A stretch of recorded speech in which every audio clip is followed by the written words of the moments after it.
Hello दोस्तों, आपका स्वागत है हमारे YouTube चैनल लक्ष्मण वीर में। तो आज हम आपको सुनाने वाले हैं हरतालिका तीज व्रत की कथा। हरतालिका तीज का व्रत भादो मास की शुक्ल पक्ष की तीज को रखा जाता है। इस दिन महिलाएं अपने पति की लंबी उम्र के लिए व्रत रखती हैं और भगवान शिव पार्वती का पूजन करती हैं। इस दिन यह कथा पढ़ी जाती है। श्री परम पावन भूमि कैलाश पर्वत पर विशाल वट वृक्ष के नीचे भगवान शिव और पार्वती सभी गणों सहित बागंबर पर विराजमान थे।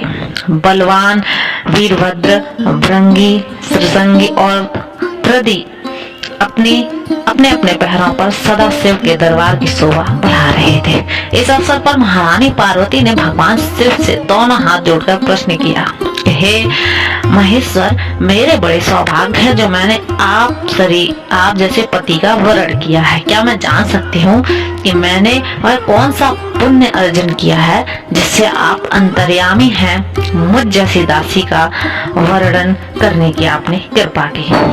महारानी पार्वती की ऐसी प्रार्थना सुनने पर शंकर जी बोले, तुमने अति उत्तम पुण्य का संग्रह किया था जिससे मुझे प्राप्त किया है। वह अति गुप्त व्रत है, लेकिन मैं तुम्हें बताता हूँ।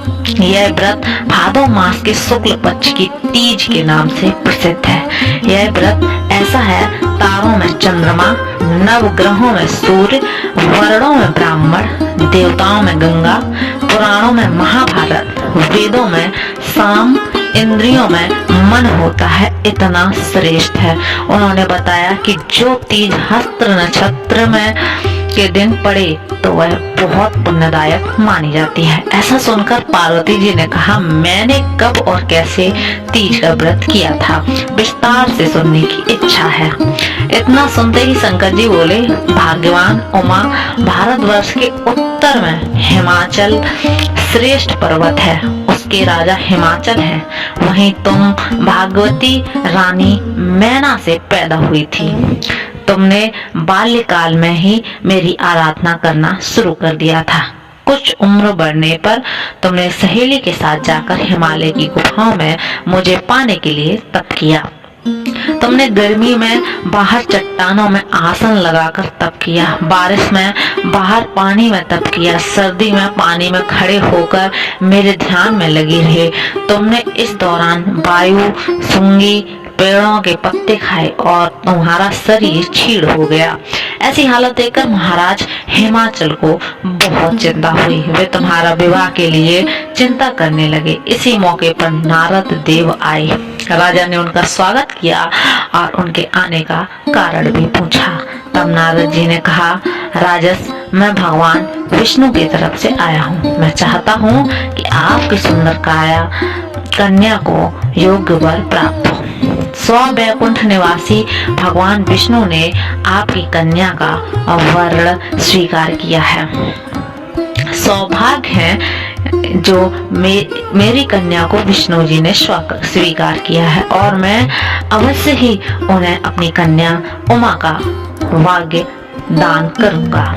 यह निश्चित हो जाने पर नारद जी बैकुंठ चले गए और भगवान विष्णु से उनके विवाह का पूर्ण सुना दिया। यह सुनकर तुम्हें बहुत दुख हुआ और तुम अपने सखी के पास पहुंचकर विलाप करने लगी। तुम्हारा विलाप देखकर सखी ने तुम्हारी इच्छा जानने को कहा। देवी, मैं तुम्हें ऐसी गुफा में तपस्या के लिए ले चलूंगी जहाँ महाराज हिमाचल भी न पा सके। ऐसा कह उमा सहेली के सहित हिमालय की गहन गुफाओं में विलीन हो गई। तब महाराज हिमाचल घबरा गए और पार्वती को ढूंढते हुए विलाप करने लगे।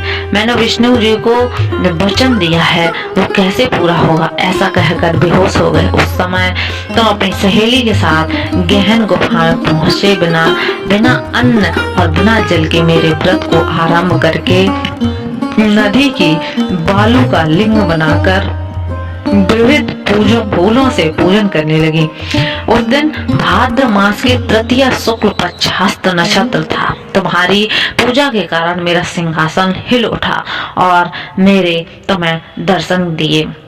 वहां जाकर मैंने तुमसे कहा, हे देवी, मैं तुम्हारे व्रत और पूजन से अति प्रसन्न हूँ, तुम मुझसे अपनी इच्छा मांग सकती हो। इतना सुन तुमने लज्जित भाव से प्रार्थना की कि आप अंतर्यामी हैं, मेरे मन के भाव आपसे छिपे नहीं हैं, आपको पति के रूप में पाना चाहती हूँ। इतना सुनकर मैं तुम्हें एवं वस्तु इच्छित पूर्ण वरदान देकर अंतर ध्यान हो गया। इसके बाद तुम बालू ले मूर्ति विसर्जन करके नदी पर गए, जहाँ नदी तट पर तुम्हारे नगर निवासी हिमाचल के साथ मिल गए। वे तुमसे मिलकर रोने लगे। तुम इतने भयंकर वन में जहाँ सिंह सांप निवास करते हैं, वहाँ मनुष्य के प्राण संकट में हो सकते हैं। ऐसे पिता के घर की जाने के निवेदन पर तुमने कहा कि पिताजी, आपने मेरा विवाह भगवान विष्णु के साथ स्वीकार किया, इस कारण मैं वन में रहकर अपने प्राण त्याग दूंगी। तब वे बोले, शोक मत करो, मैं तुम्हारा विवाह भगवान विष्णु के साथ कदापि नहीं करूंगा, उन्हें सदा शिव के साथ करूंगा। इसके बाद महाराज हिमाचल ने रानी मैना के साथ मेरा और तुम्हारा विवाह संपन्न किया।